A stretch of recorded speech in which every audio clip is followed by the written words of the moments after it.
ഞങ്ങളും ക്രൂശിക്കപ്പെട്ട ക്രിസ്തുവിനെ പ്രസംഗിക്കുന്നു. ദൈവ തിരുനാമത്തിന് മഹത്വം ഉണ്ടാകട്ടെ. നമ്മുടെ ചിന്താവിഷയം വാഗ്ദത്തം എന്നുള്ളതാണ്. ഒന്നാമത്തെ വാഗ്ദത്തം നിത്യജീവൻ എന്നുള്ളതാണ്. രണ്ടാമത്തെ വാഗ്ദത്തമാണ് സ്വാതന്ത്ര്യം. അതിനെക്കുറിച്ചാണ് നാം ചിന്തിച്ചു വരുന്നത്. സ്വാതന്ത്ര്യം. നാം എല്ലാം സ്വാതന്ത്ര്യം ആഗ്രഹിക്കുന്നവരാണ്. അനേകരും ആന്തരികമായ ചില ബന്ധനങ്ങൾ പെട്ടുകൊള്ളുകയാണ്. ശാപത്തിൻ്റെ ബന്ധനമുണ്ട്, പാപത്തിൻ്റെ ബന്ധനമുണ്ട്, പൈശാചികൻ്റെ ബന്ധനമുണ്ട്, നാശത്തിൻ്റെ ബന്ധനമുണ്ട്. അനേകം ബന്ധനങ്ങൾ ഓരോരുത്തരും ജീവിതത്തിലുണ്ട്. ഞാൻ വാട്സാപ്പ് മെസ്സേജ് നോക്കിയപ്പോൾ ഒരാൾ എഴുതിയിരിക്കുന്നു, സാറ് പറഞ്ഞ ബന്ധനങ്ങൾ എല്ലാം എൻ്റെ ജീവിതത്തിലുണ്ട്, ഇതെല്ലാം ഉണ്ട്. ശാപം സാർ ഈ അടുത്ത സമയത്ത് ശാപത്തെക്കുറിച്ച് ഇങ്ങനെ പറയുന്നുണ്ടല്ലോ. സാറേ, ഞാൻ കാര്യം അതിന് ശ്രദ്ധിച്ച് കേൾക്കുന്നുണ്ടെങ്കിലും ഞാൻ 3 നേരവും ടി വിയിൽ പ്രസംഗം കേൾക്കുന്നു. പക്ഷേ എനിക്ക് ഈ ശാപം അത് എങ്ങനെ മാറ്റേണ്ടതെന്ന് എനിക്ക് അറിയാൻ പാടില്ല. ഞാൻ പറഞ്ഞല്ലോ, പ്രസംഗത്തിൽ പറഞ്ഞല്ലോ, ശാപം മാറാനുള്ള മാർഗം എന്താണെന്ന്. യേശുക്രിസ്തുവിൻ്റെ തിരക്തം വന്നാൽ ശാപം മാറും. ക്രിസ്തു ഹൃദയത്തിലേക്ക് വന്നാൽ ശാപം മാറും. പൂർവികന്മാരുടെ കാലം മുതലേയുള്ള ചില ശാപങ്ങൾ പലരെയും വേട്ടയാടുന്നുണ്ട്, പൂർവിക ശാപങ്ങൾ. കാരണം മഴക്കാലത്ത് അല്ലെങ്കിൽ അക്രമപ്രവൃത്തികൾ ചെയ്തെങ്കിൽ, ആരെങ്കിലും വഞ്ചിച്ചെങ്കിൽ, ആരെങ്കിലും സ്വത്ത് തട്ടിയെടുത്തെങ്കിൽ, ഏറ്റവും ഹീനമായ വ്യഭിചാരം മുതലായ കാര്യങ്ങളിൽപ്പെട്ട് ജീവിതം തകർത്ത് കളഞ്ഞെങ്കിൽ, അതിൻ്റെ എല്ലാം ഉള്ള ശാപങ്ങൾ പിന്നാലെ ഒരു തലമുറയ്ക്ക് വരും. ഞാൻ പറഞ്ഞു കൊടുത്തു.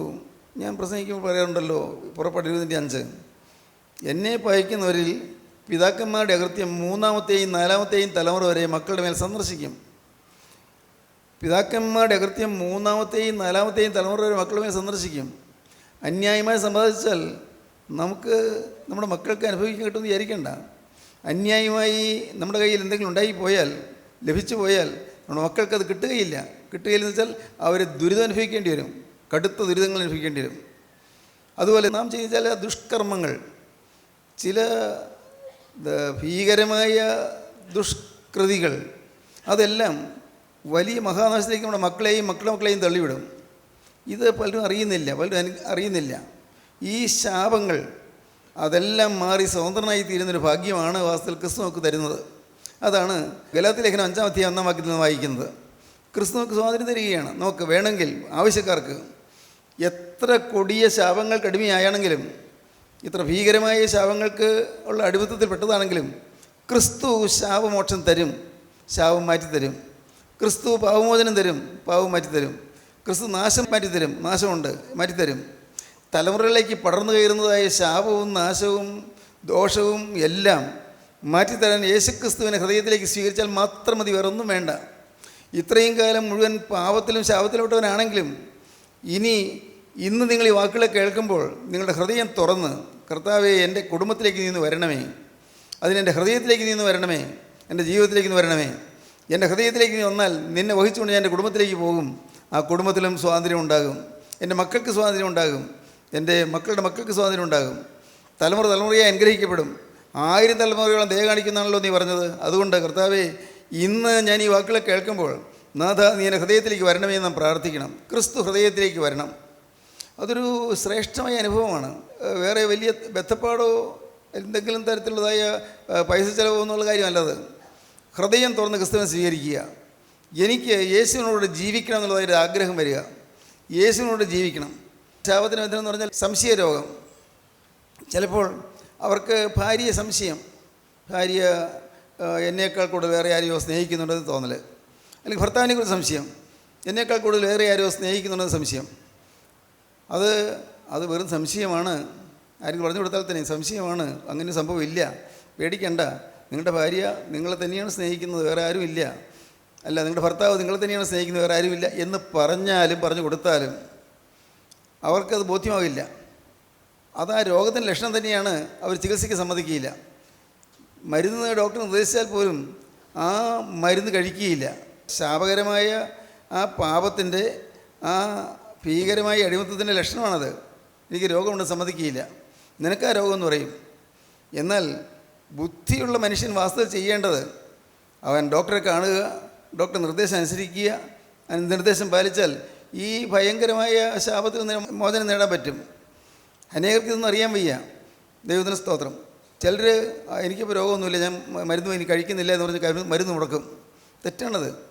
മാനസിക രോഗത്തിന് മരുന്ന് കഴിക്കുന്നവർ മരുന്ന് മുടക്കരുത്. അനേക സംഭവങ്ങൾ എൻ്റെ മനസ്സിലുണ്ട്. ചിലർ വിവാഹം അടുത്തപ്പോൾ ആ മരുന്ന് ഉപയോഗിച്ച് നിർത്തി.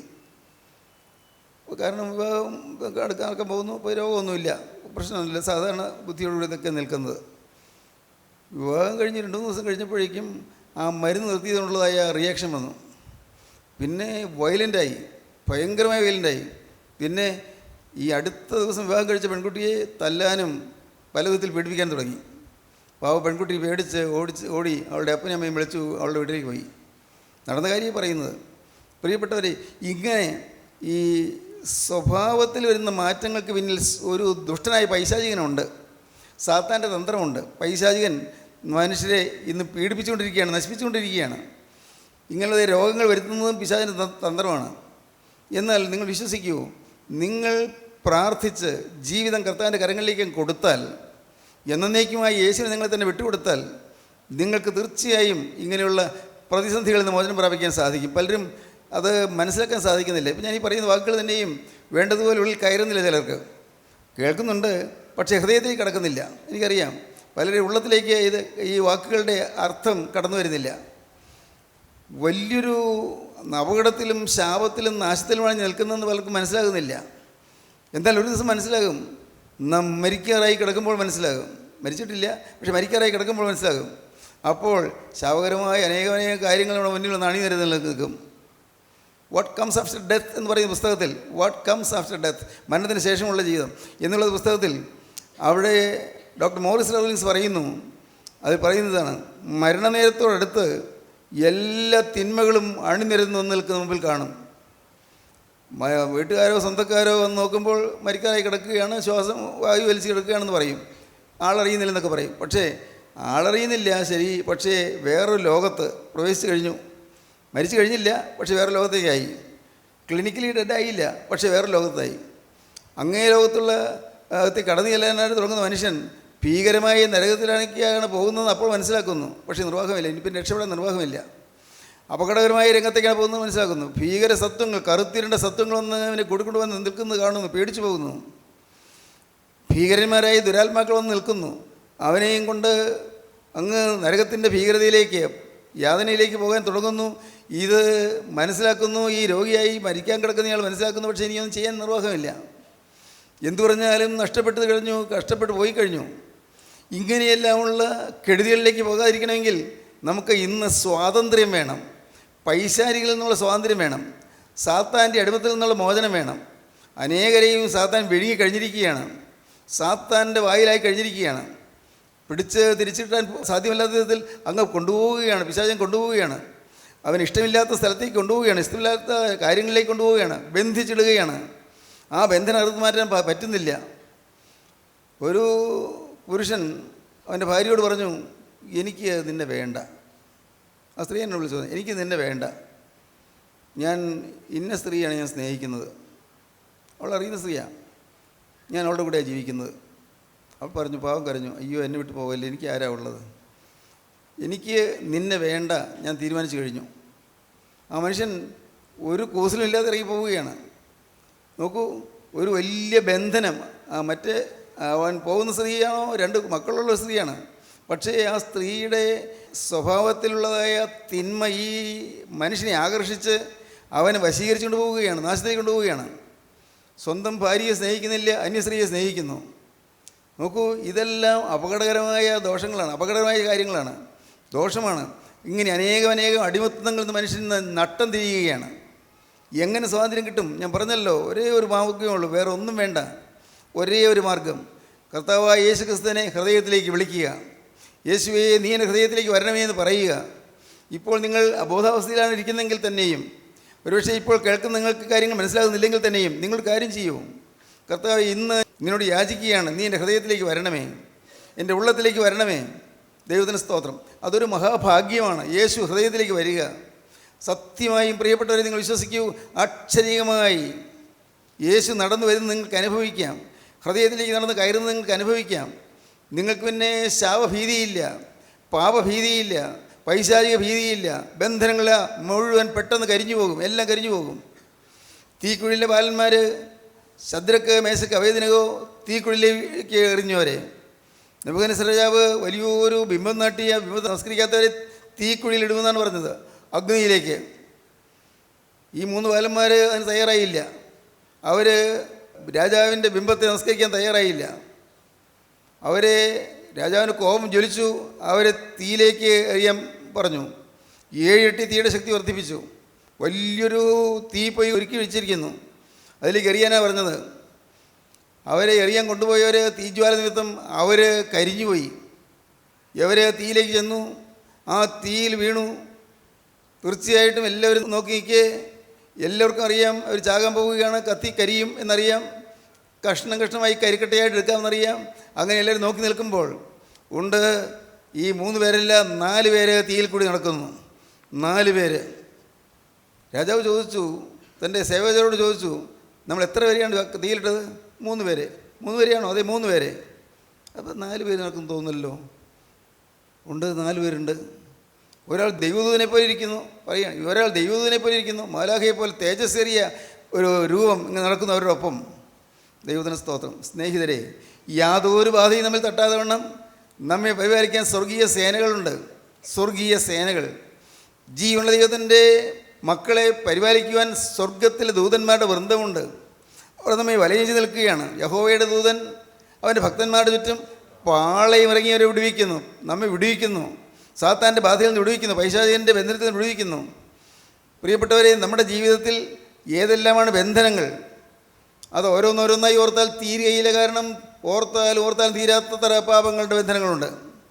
എന്തെല്ലാം ചിന്തകളാണ് വന്നു പോയിട്ടുള്ളത്, ഏതെല്ലാം വൈരുദ്ധ്യങ്ങളും വൈരോധങ്ങളും ശാപകരമായ വൈരാഗ്യങ്ങളും ഏറ്റവും ഹീനമായ സ്വഭാവങ്ങൾ എന്തെല്ലാമാണ് ഉണ്ടായിരുന്നത്.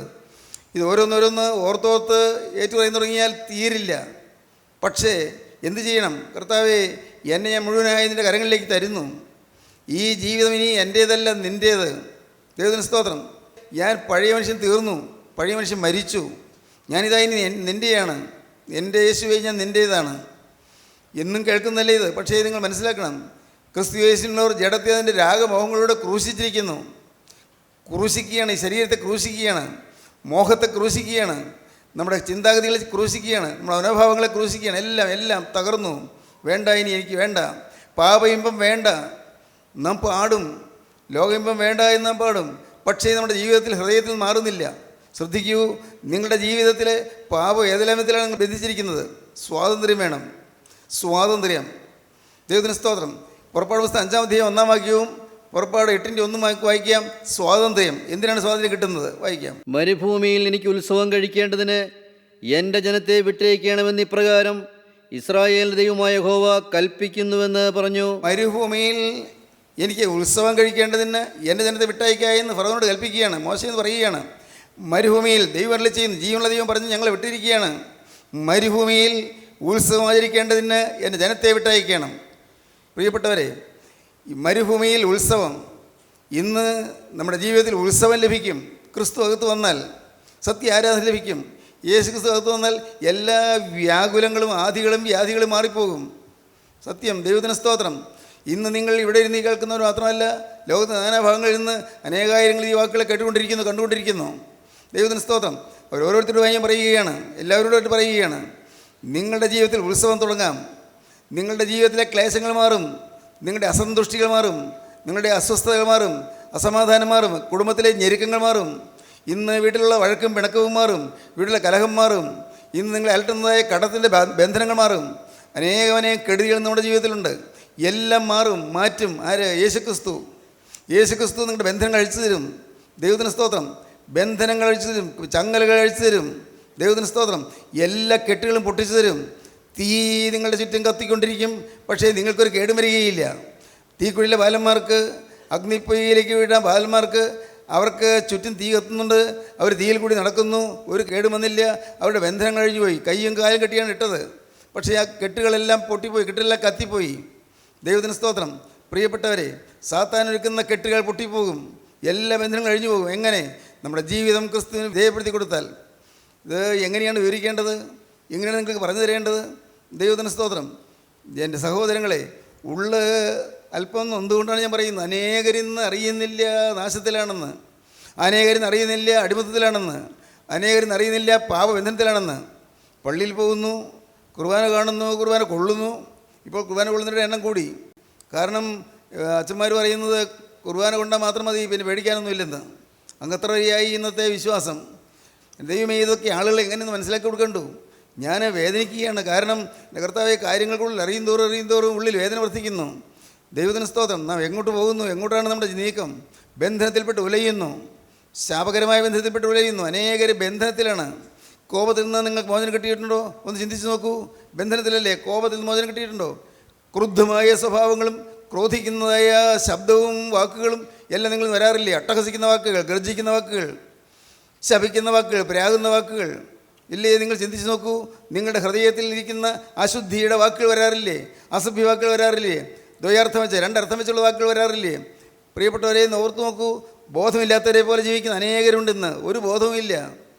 എന്താണ് ചെയ്തു കൂട്ടുന്ന അറിയുന്നില്ല. എല്ലാം രേഖപ്പെടുത്തി വയ്ക്കുന്നവർ അറിയുന്നില്ല. ദൈവസന്നിധിയിലെല്ലാം രേഖപ്പെടുത്തുന്ന ഒരു പുസ്തകമുണ്ട്, സ്മരണയുടെ പുസ്തകം, ഓർമ്മയുടെ പുസ്തകം. ഇതൊന്നും ആരും അറിയുന്നില്ല. വചനത്തിലെല്ലാം ഉണ്ട്, പക്ഷേ ആരും ചിന്തിക്കുന്നില്ല. സ്നേഹിത, നിൻ്റെ ജീവിതത്തിൽ നിന്നെ ചെയ്തതായ പാപങ്ങളുടെ ബന്ധനങ്ങൾ എല്ലാം എഴുതി വച്ചിരിക്കുകയാണ്. എല്ലാ ശാപങ്ങളും എഴുതി വച്ചിരിക്കുകയാണ്. നീ വരുത്തിക്കൊട്ടി വെച്ചതായ പാപങ്ങളും ശാപങ്ങളും എഴുതി വച്ചിരിക്കുകയാണ്. കുടുംബത്തിൽ നീ ദ്രോഹം ചെയ്തത് അവിടെ എഴുതി വച്ചിരിക്കുകയാണ്. മാതാപിതാക്കളെ നീ വേദനിപ്പിച്ചത് അവിടെ എഴുതി വച്ചിരിക്കുകയാണ്. മക്കളെ നീ വാത്സല്യമില്ലാതെ അവരോട് സംസാരിച്ചത് അവിടെ എഴുതി വച്ചിരിക്കുകയാണ്. ഭാര്യയെ കഠിനമായി മർദ്ദിച്ചത് അവിടെ എഴുതി വച്ചിരിക്കുകയാണ്. ഭർത്താവിനെ അനുസരിക്കാതെ കൂസലില്ലാതെ തോന്നിയ നടന്നത് അവിടെ എഴുതി വച്ചിരിക്കുകയാണ്. സൊസൈറ്റിയിൽ എടിയെ പോലെ നടക്കുന്ന നിങ്ങളുടെ സ്വഭാവങ്ങളെല്ലാം അവിടെ എഴുതി വച്ചിരിക്കുകയാണ്. എല്ലാം ഓരോ കൂടെ എഴുതി വച്ചിരിക്കുന്നു. നിങ്ങളിതുപോലെ വിശ്വസിക്കുന്നുണ്ടോ? പ്രിയപ്പെട്ടവരെ, ദൈവസന്നിധിയിൽ ഒരു സ്മരണയുടെ പുസ്തകമുണ്ട്. ഈ പുസ്തകത്തിൽ എല്ലാം എഴുതിയിരിക്കുന്നത് ഒരു ദിവസം വായിച്ച് കേൾപ്പിക്കും. ഒരു ദിവസം നാം കടന്നു ചെല്ലുമ്പോൾ ഒരു ദിവസം ഇതെല്ലാം വായിച്ച് കേൾപ്പിക്കും. അപ്പോഴാണ് നാം പരിപ്പിലാകുന്നത്. അയ്യോ, ഇതെല്ലാം എഴുതി വെച്ചിരിക്കുന്നല്ലോ. ഓർമ്മയിലേക്ക് നോക്കുമ്പോൾ എല്ലാം ഉണ്ടല്ലോ. അയ്യോ, ഇതെല്ലാം എൻ്റെ ജീവിതത്തിലുണ്ടോ? വന്നുപോയല്ലോ. പിന്നെ കരഞ്ഞിട്ട് കാര്യമില്ല. പോകുകയും നിങ്ങളതിനെ അറിയുന്നില്ല എന്നുള്ള ശബ്ദം കേൾക്കും. ദൈവത്തിന് സ്തോത്രം. പലരും ധരിച്ചു വെച്ചിരിക്കുന്നത് പള്ളിയിൽ പോകുന്നു, നമസ്കാരം ചൊല്ലുന്നു, നോമ്പ് നോക്കുന്നു, അല്ലെങ്കിൽ ബുധം വെള്ളി നോമ്പ് നോക്കുന്നു, വളരെ കൃത്യമായിട്ട് ജീവിതം നിഷ്ഠയോടെ നടക്കുന്നു, എന്നും 2 നേരവും പ്രാർത്ഥനയുണ്ട്, പിന്നെ കുമ്പസാരിക്കുന്നുണ്ട്, കുർബാന കൊള്ളുന്നുണ്ട്, മതി, വേറെ കുഴപ്പമൊന്നുമില്ലെന്ന് വിചാരിച്ച് പോകുന്നത്. നിങ്ങൾക്ക് ഞാൻ ഈ പറയുന്നത് മനസ്സിലാകുന്നുണ്ടല്ലോ? പലർക്കും മനസ്സിലാവില്ല. കുഴപ്പമുണ്ട് പ്രിയരെ, കുഴപ്പമുണ്ട്. ആന്തരികമായ ബന്ധനങ്ങൾ മാറിയിട്ടില്ല. ആന്തരികമായ ശാപബന്ധനങ്ങൾ മാറിയിട്ടില്ല. ആന്തരികമായ പാപബന്ധനങ്ങൾ മാറിയിട്ടില്ല. പഴയ മനുഷ്യൻ ഇതുവരെയും മരിച്ചിട്ടില്ല. പഴയ സ്വഭാവം, ദ ഓൾഡ് ഹ്യൂമൻ നേച്ചർ മാറിയിട്ടില്ല. പഴയ മനുഷ്യൻ്റെ പ്രകൃതി മാറിയിട്ടില്ല. ദൈവത്തിന് സ്തോത്രം. ദൈവത്തിന് വലിയ നാമമഹത്വപ്പെടട്ടെ. അപ്പോൾ നിങ്ങൾ ചോദിക്കും, സാറേ, അത് ഈ മാനസാന്തരം കൊണ്ട് മാറുമോ? ഒറ്റ ദിവസം കൊണ്ട്? നെവർ. ഞാൻ പറയും, ഇല്ല, മാറില്ല.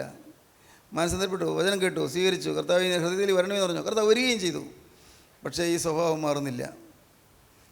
പ്രിയപ്പെട്ടവരെ, ഇത് നമ്മുടെ രക്തത്തിൽ അലിഞ്ഞു കിടക്കുന്നൊരു സ്വഭാവമാണ്. രക്തത്തിൽ അലിഞ്ഞു കിടക്കുന്നു. പൂർവികന്മാരിൽ നമുക്ക് വന്നതായ രക്തമുണ്ടല്ലോ, ആ രക്തത്തിൽ അലിഞ്ഞു കിടക്കുന്ന സ്വഭാവമാണ്. അത്യാഗ്രഹം, ദ്രവ്യാഗ്രഹം, അസൂയ, അതുപോലെ തന്നെ ഞാൻ എന്നുള്ള ഭാവം, സ്വയമഹത്വം, സ്വയ പ്രശംസ, മനുഷ്യരെന്നെ അംഗീകരിക്കണമെന്നുള്ളതായ ആഗ്രഹം, റെക്കഗ്നീഷൻ, മനുഷ്യരുടെ അംഗീകാരത്തിനുള്ളതായ ആഗ്രഹം, എല്ലാവരും എന്നെ നല്ലതെന്ന് പറയണമെന്നുള്ളതായ ആഗ്രഹം, ആരെങ്കിലും അതിനെക്കുറിച്ച് ചീത്തയായിട്ട് എന്തെങ്കിലും പറഞ്ഞാൽ ഉടനെ നീരസം വരുന്നു. ഇതൊക്കെ നമ്മുടെ ഹൃദയത്തിൻ്റെ അടിത്തട്ടിൽ ഒതുങ്ങി കിടക്കുന്ന പാപങ്ങളാണ്. ആരും അറിയുന്നില്ല. ദൈവത്തിന് സ്തോത്രം. എന്നാൽ പ്രിയപ്പെട്ടവരെ, ഒരു ദിവസം എല്ലാം വായിച്ച് കേൾപ്പിക്കും. എല്ലാം വായിച്ച് കേൾപ്പിക്കുമ്പോൾ അമ്പരന്ന് പോകും. ദൈവത്തിന് സ്തോത്രം. ദൈവത്തിന് വലിയ നാമം മഹത്വപ്പെടട്ടെ. നാം അന്താളിച്ച് പോകും. എന്ത് ചെയ്യും? പിന്നെ തിരുത്താൻ നേരമില്ലല്ലോ, പിന്നെ സാധ്യമല്ലല്ലോ. തിരുവചനം വ്യക്തമായിട്ട് പറയുന്നു. ലൂക്കോസിന് ശേഷം 13-ാം അധ്യായത്തിൻ്റെ അവൻ ദേശം തോറും ഗ്രാമം തോറും പട്ടണം തോറും സഞ്ചരിച്ചു എന്ന് പറയുന്ന പാരഗ്രാഫ് വായിച്ചാൽ കാണാം. അവിടെ വളരെ വ്യക്തമായിട്ട് എഴുതിയിരിക്കുകയാണ്. വായിക്കാം. അവൻ പട്ടണം തോറും ഗ്രാമം തോറും സഞ്ചരിച്ചു യെരൂശലേമിലേക്ക് യാത്ര ചെയ്തു. യേശുക്രിസ്തു യെരൂശലേമിലേക്ക് യാത്ര ചെയ്തു. അപ്പോൾ ഒരുത്തൻ അവനോട്, കർത്താവെ, രക്ഷിക്കപ്പെടുന്നവർ ചുരുക്കമോ എന്ന് ചോദിച്ചതിന് അവനോട് പറഞ്ഞത്, ഇടുക്കുവാതിലൂടെ കടപ്പാൻ പോരാടുവീൻ, പലരും കടപ്പാൻ നോക്കും, കഴിയുകയില്ല താനുമെന്ന് ഞാൻ നിങ്ങളോട് പറയുന്നു. ഇതിന് സ്തോത്രം. ഇടുക്കുവാതിലൂടെ കടപ്പാൻ പോരാടണമെന്നാണ് പറഞ്ഞത്. ആ വാതിൽ കണ്ടെത്താൻ തന്നെ പ്രയാസമാണ്. മത്തായി 7-ാം അധ്യായത്തിൽ വായിക്കുമ്പോൾ കാണാം. ആ വാതിൽ കണ്ടെത്തുന്ന ചുരുക്കം വരെ വാതിൽ തന്നെ കണ്ടെത്തുന്നുള്ളൂ. അത് ഇടുക്കുവാതിലാണ്, കണ്ടെത്താൻ പ്രയാസമാണ്. ചുരുക്കം പേര് കണ്ടെത്തുന്നു. കണ്ടെത്തിയവരെ കടക്കണമെങ്കിൽ പോരാടണം, യുദ്ധം ചെയ്യണം. ഇടുക്കുവാതിലൂടെ കടപ്പാൻ പോരാടുവീൻ, പലരും കടപ്പാൻ നോക്കും, കഴിയുകയില്ല താനും. കർത്താവ് പറഞ്ഞത്, യേശുക്രിസ്തു പറഞ്ഞതാണ്. പലരും കടക്കണമെന്ന് ആഗ്രഹിക്കുന്നുണ്ട് ഇല്ലേ? നമ്മൾ ഈ കൂട്ടായ്മയിൽ വരുന്നവരെല്ലാവരും ആഗ്രഹിക്കുന്നില്ലേ? തീർച്ചയായിട്ടും ഉണ്ട്. നിത്യജീവൻ വേണമെന്ന് ആഗ്രഹിക്കുന്നുണ്ട്. പക്ഷേ കഴിയുകയില്ലെന്നാണ് കർത്താവ് പറഞ്ഞത്. പലരും കടപ്പാൻ നോക്കും, കഴിയുകയില്ല താനും. വീട്ടുടയവൻ എഴുന്നേറ്റ് കഥ അടച്ച ശേഷം എഴുന്നേറ്റ് കഥ അടച്ച ശേഷം നിങ്ങൾ പുറത്തുനിന്ന് കർത്താവെ തുറന്നു തരണമേ എന്ന് പറഞ്ഞുകൊണ്ട് കതകിനെ മുട്ടിത്തുടങ്ങുമ്പോൾ കർത്താവേ തുറന്നു തരണമേ എന്ന് പറഞ്ഞ് നിങ്ങൾ കഥകിന് മുട്ടി തുടങ്ങും. പക്ഷേ അകത്ത് വാതിലടച്ചിരിക്കുകയാണ്, അത് കുറ്റിയിട്ടിരിക്കുകയാണ്, വാതിലടച്ചു. വീട്ടുടയവൻ വന്ന് വാതിലടച്ചു കഴിഞ്ഞു. കർത്താവേ തുറന്നു തരണമേ എന്ന് നിങ്ങൾ മുട്ടി തുടങ്ങുമ്പോൾ നിങ്ങൾ എവിടെ നിന്ന് എന്ന് ഞാൻ അറിയുന്നില്ല എന്ന് അവൻ ഉത്തരം പറയും. അവിടെ അകത്തുനിന്നൊരു ശബ്ദം കേൾക്കാം, നിങ്ങൾ എവിടുത്തുകാരാണ്, എനിക്ക് പരിചയമില്ലല്ലോ, നിങ്ങളെക്കുറിച്ച് എനിക്ക് പരിചയമില്ലല്ലോ, നിങ്ങൾ എവിടെ നിന്നാണ് എനിക്ക് മനസ്സിലാകുന്നില്ലല്ലോ എന്ന് പറയും. അപ്പോൾ അന്നേരം നിങ്ങൾ നിന്റെ മുമ്പിൽ ഞങ്ങൾ തിന്നുകയും ഒരുമിച്ച് ഭക്ഷണം കഴിച്ചതല്ലേ, നിനക്ക് ഓർമ്മയില്ലേ കർത്താവേ, നിനക്ക് ഓർമ്മയില്ലേ, ഒരുമിച്ച് ഭക്ഷണം കഴിച്ചു, കുടിക്കുകയും നാം ഒരുമിച്ച് കുടിച്ചു, ഭക്ഷണത്തോടുകൂടെ പാനീയങ്ങളുണ്ടായിരുന്നു, ഞങ്ങളുടെ തെരുക്കളിൽ നീ പഠിപ്പിക്കുകയും ചെയ്തുവല്ലോ, തെരുക്കളിൽ വന്ന് നീ പഠിപ്പിക്കുകയും ചെയ്തുവല്ലോ എന്ന് പറഞ്ഞു തുടങ്ങും. നല്ല പരിചയമാണല്ലോ കർത്താവേ, നിന്നെ ഞങ്ങൾക്ക് നല്ല പരിചയമാണല്ലോ, ഞങ്ങളുടെ തെരുക്കളിൽ നിന്ന് നീ പറഞ്ഞതല്ലേ, പഠിപ്പിച്ചതല്ലേ, മാത്രമല്ല നിന്റെ മുമ്പിൽ ഞങ്ങൾ തിന്നുകയും കുടിക്കുകയും ചെയ്തതല്ലേ എന്ന് പറഞ്ഞു തുടങ്ങും. അവനോ നിങ്ങൾ എവിടെ നിന്ന് എന്ന് ഞാൻ അറിയുന്നില്ല എന്ന് ഞാൻ നിങ്ങളോട് പറയുന്നു. നിങ്ങൾ എവിടെത്തുകാരെന്ന് എനിക്കൊരു പരിചയമില്ല എന്ന് ഞാൻ തീർത്ത് പറയും. നോക്കൂ, വളരെ ഗൗരവമാണ്. നിങ്ങൾ എവിടെത്തുകാരാണെന്ന് എനിക്കൊരു പരിചയവുമില്ല. നിങ്ങൾ പറയുന്നു എൻ്റെ മുമ്പിൽ നിങ്ങൾ തിന്നു കുടിച്ചു തെരുക്കൾ വന്ന് പഠിപ്പിച്ചു എന്ന്. നോ, എനിക്ക് നിങ്ങളെ പരിചയമില്ല, എവിടെത്തുകാരാണെന്ന് എനിക്കൊരു പരിചയമില്ല എന്ന് പറയും. സ്തോത്രം. അനീതി പ്രവർത്തിക്കുന്ന ഏവരുമായുള്ളവരെ എന്നെ വിട്ടുപോകുവിനെന്ന് പറയും. സ്തോത്രം. ഇതാര് പറഞ്ഞതാ? യേശുക്രിസ്തു പറഞ്ഞതാണ്, വേറെ ആരല്ല പറഞ്ഞത്, യേശുക്രിസ്തു പറഞ്ഞതാണ്. അനീതി പ്രവർത്തിക്കുന്ന ഏവരുമായുള്ളവരെ എന്നെ വിട്ടുപോകുവീരെന്നവരോട് തീർത്ത് പറയും. കർത്താവ് പറയുകയാണ്, അനീതി മാറിയില്ല. എൻ്റെ സഹോദരങ്ങളെ, ഞാൻ വളരെ ആത്മാർത്ഥതയോടെ നിങ്ങളോട് അപേക്ഷിക്കട്ടെ, അനീതിയെല്ലാം വിട്ടുകളയുക, തിന്മയെല്ലാം വിട്ടുകളയുക. വേണമെങ്കിൽ നിങ്ങൾക്ക് സാധിക്കും. വേണമെങ്കിൽ എന്തെല്ലാം തിന്മകളൊന്നും പോയിട്ടെങ്കിൽ എല്ലാം മാറ്റി കിട്ടും. നിങ്ങളുടെ ഹൃദയം ശുദ്ധമാക്കി കിട്ടും, ഹൃദയം വിശുദ്ധമാക്കി കിട്ടും. നിങ്ങളൊന്നും ചെയ്യണ്ട, യേശുവിന് കൊടുത്താൽ മതി. അന്ധകാരം മാറാൻ നിങ്ങൾ വെള്ളമൊഴിച്ച് പമ്പ് ചെയ്തിട്ട് കാര്യമില്ല. വെള്ളമൊഴിച്ച് തൂത്ത് കളഞ്ഞാൽ പോവില്ല, അന്ധകാരം പോവില്ല. അന്ധകാരം പോകാൻ നിങ്ങൾ കുറേയേറെ വെള്ളം പമ്പ് ചെയ്താലും ഫലമില്ല. എന്തെല്ലാം ചെയ്താലും അന്ധകാരം മാറില്ല. അന്ധകാരം മാറണമെങ്കിൽ വെളിച്ചം വരണം. വെളിച്ചമായി ക്രിസ്തു നിങ്ങളുടെ ഹൃദയത്തിലേക്ക് വരണം. ഇന്ന് ഈ വാക്കുകളെ കേട്ടുകൊണ്ടിരിക്കുമ്പോൾ നിങ്ങൾ കർത്താവോട് പറയണം, കർത്താവേ, വെളിച്ചമായ യേശുവേ എൻ്റെ ഹൃദയത്തിലേക്ക് വരണമേ, അന്ധകാരാവൃതമായ എൻ്റെ ഹൃദയത്തിലേക്ക് യേശുവേ നീ കടന്നു വരണമേ, എൻ്റെ ഹൃദയത്തിൽ നീ പ്രവേശിക്കണമേ, എൻ്റെ ഹൃദയത്തിൽ നീ ഇരിപ്പുറപ്പിക്കണമേ, എൻ്റെ ഹൃദയത്തിൽ നീ വാസം ചെയ്യണമേ. നാഥ, നിൻ്റെ വിശുദ്ധമായ കുടിയിരിപ്പ് ഭവനമാക്കി നീ മാറ്റണമേ. ശുദ്ധമുള്ള റൂഹ, ശുദ്ധമുള്ള നിൻ്റെ കുടിയിരിപ്പിൻ്റെ ഭവനങ്ങളാക്കി ഞങ്ങൾ നീ ചമയ്ക്കണമേ. ദൈവത്തിന് സ്തോത്രം. ഹൃദയം തുറന്നു കൊടുക്കണം. ദൈവത്തിന് സ്തോത്രം. പ്രിയപ്പെട്ടവരെ, അങ്ങനെ ഹൃദയം തുറന്നു കൊടുത്താൽ അനേകർ ഇവിടെ ഇരിപ്പുണ്ട്, എനിക്കറിയാം, അനേകർ. പക്ഷേ ആ രക്തത്തിൽ നിന്ന് പാപം മാറിയിട്ടില്ല, പാപപ്രവണത മാറിയിട്ടില്ല, പാപ സ്വഭാവം മാറിയിട്ടില്ല. അതുകൊണ്ടാണ് പിന്നെയും സ്വാർത്ഥത വരുന്നത്, അതുകൊണ്ടാണ് പിന്നെയും സ്ഥാനമോഹം വരുന്നത്, അതുകൊണ്ടാണ് പിന്നെയും അരിശം വരുന്നത്, അതുകൊണ്ട് ചില ഈ മുഷിച്ചിൽ വരുന്നത്, പിന്നെയും ചിലപ്പോൾ ഇഷ്ടക്കേടുകൾ വരുന്നത്. കാരണം രക്തത്തിൽ അതെല്ലാം ഉണ്ട്. പാവം വന്ന പാവം ക്ഷമിച്ചു തന്നു, പക്ഷേ ലംഘനം ക്ഷമിച്ച് കിട്ടിയെങ്കിലും പാവം മറിച്ചു തന്നിട്ടേ ഉള്ളൂ. രക്തത്തിൽ നിന്നും പാവപ്രവണതയുണ്ട്. അതാണ് നമ്മുടെ പലരുടെയും അവസ്ഥ. ദൈവത്തിന് സ്തോത്രം. ഞാൻ പലപ്പോഴും പറയാറുള്ളതിൽ എന്നും പറയട്ടെ, ഞാനും അത് തന്നെയാണ് പ്രാർത്ഥിക്കുന്നത്. കർത്താവേ, മാനസാന്തരം കിട്ടി, ഇനി തന്ന ദാനമാണ്. വീണ്ടും ജന്മം കിട്ടി, ഇനി തന്ന ദാനമാണ്. പാവങ്ങളൊന്നും വരാതെ കർത്താവ് നീ കാക്കുന്നുണ്ട്, അതൊന്നും ചെയ്യുന്ന ദാനമാണ്. പക്ഷേ കർത്താവേ, എൻ്റെ രക്തത്തിൽ പാവപ്രവണതയുണ്ട്, രക്തത്തിൽ പാവ സ്വഭാവമുണ്ട്. തക്ക സമയം വരുമ്പോൾ തലയുയർത്തുന്ന പാമ്പുണ്ട്. ആ പാമ്പ് ഇപ്പോൾ അടങ്ങി കിടക്കുകയാണ്. അകത്ത് തക്ക സമയത്ത് തലയുയർത്തുന്നതായ ഒരു ഭീകരനായി പിശാചുണ്ട്. ആ സാത്താൻ്റെ വലയത്തിലാണ് ഞാൻ നിൽക്കുന്നത്. കർത്താവേ, നിൻ്റെ തിരക്തത്താൽ ഇപ്പോഴെ പൊതിഞ്ഞുകൊള്ളണമേ. ഞാൻ പ്രാർത്ഥിക്കും, കർത്താവേ, എൻ്റെ തലച്ചോറ് നിൻ്റെ രക്തം കൊണ്ട് മുക്കി വയ്ക്കണമേ എന്ന്. സ്തോത്രം. ഒരു വേണ്ടാത്ത ചിന്ത വരല്ലേ എന്ന്, അരുതാത്ത വികാരങ്ങളുടെ ഉത്ഭവിക്കല്ലേ എന്ന്. തലച്ചോറ് ക്രിസ്തുവിൻ്റെ രക്തം കൊണ്ട് അത് പൊതിഞ്ഞ് കവർ ചെയ്യണമെന്ന്. സ്തോത്രം. ദൈവത്തിന് വലിയ നാമമഹത്വപ്പെടട്ടെ. സ്തോത്രം. ഞാനും തികഞ്ഞവനായിട്ടല്ല നിങ്ങളോട് പറയുന്നു. പക്ഷേ എനിക്കറിയാം, ഒരു കാര്യം അറിയാം, ഞാൻ തികവിൻ്റെ പാതയിലൂടെ നീങ്ങുകയാണ്. തികവിൻ്റെ പാതയിലൂടെ എൻ്റെ യേശു എന്നെ നടത്തിക്കൊണ്ട് പോവുകയാണ്. തികവിലേക്ക് നയിച്ചുകൊണ്ട് പോവുകയാണ്. മരണം വരെയുള്ളൊരു പ്രോസസ്സാണത്. ദൈവത്തിന് സ്തോത്രം. അതുകൊണ്ട് ഇന്ന് ഇത് കേട്ടുകൊണ്ടിരിക്കുമ്പോൾ നിങ്ങൾ സ്വാതന്ത്ര്യമുള്ളവരായിത്തീരുക. നിങ്ങൾ സ്വാതന്ത്ര്യമുള്ളവരായിത്തീർന്നാൽ നിങ്ങൾക്ക് ഉത്സവം ലഭിക്കും. ദൈവത്തിന് സ്തോത്രം. അത് പിന്നാലെ പറയാം, ഉത്സവം ലഭിക്കും. നിങ്ങൾക്ക് ഉത്സവം ലഭിക്കണമെങ്കിൽ, നിങ്ങൾക്ക് സന്തോഷം ലഭിക്കണമെങ്കിൽ, നിങ്ങൾക്ക് സമാധാനം ലഭിക്കണമെങ്കിൽ, കുടുംബത്തിൽ സ്വസ്ഥത കിട്ടണമെങ്കിൽ, നിങ്ങളുടെ ജീവിതം ഭാസുരമാകണമെങ്കിൽ, ശോഭനമായ ഭാവി നിങ്ങൾക്ക് വേണമെങ്കിൽ, ഇന്ന് നിങ്ങളുടെ ജീവിതം ക്രിസ്തുവിന് കൊടുക്കുക. ക്രിസ്തുവോടെ വന്ന് വസിക്കട്ടെ, ക്രിസ്തു നിങ്ങൾ വാഴട്ടെ, ക്രിസ്തു നിങ്ങൾ ഭരിക്കട്ടെ, ക്രിസ്തു നിങ്ങളെ നിയന്ത്രിക്കട്ടെ. അത്ഭുതകരമായ ശാന്തിയും സ്വസ്ഥതയും നിങ്ങളുടെ ഹൃദയത്തിൽ വിടർന്നു വരും നിങ്ങൾക്ക് അനുഭവിക്കാൻ സാധിക്കും. ദൈവത്തിന് സ്തോത്രം. ജീവനുള്ള ദൈവമേ, കരുണയുള്ള കർത്താവേ, മനോഹരമായ ഒരു ദിവസം ഞങ്ങൾക്ക് തന്നതിനായി സ്തോത്രം. ഇതുവരെയും നാഥ അവിടുന്ന് സർവ്വ സമ്പൂർണ്ണ അധികാരമെടുത്ത് ഞങ്ങളുടെ മധ്യത്തിൽ അവിടുന്ന് തിരുവചനം തന്നതിനായി നന്ദിയോടെ സ്തോത്രം. നിൻ്റെ മക്കളെ അവിടുന്ന് അനുഗ്രഹിച്ച് പറഞ്ഞയക്കണമേ കർത്താവേ. എല്ലാവരും യേശു ക്രിസ്തുവിൻ്റെ അത്ഭുത കൃപ അനുഭവിക്കുവാനും ക്രിസ്തുവിനെയും കൊണ്ട് ജീവിതം നയിക്കുവാനും കർത്താവേ ഈ മക്കൾക്ക് എല്ലാവർക്കും ഭാഗ്യം നൽകണമേ. അവിടുത്തെ രണ്ടാമത്തെ വേണ്ടി എല്ലാവരും ഒരുക്കണമേ. യേശു ക്രിസ്തുവിൻ്റെ അത്ഭുത നാമത്തിൽ പ്രാർത്ഥിക്കുന്ന കൃപയോടെ കേൾക്കണമേ. ആമീൻ. ഹല്ലേലൂയ.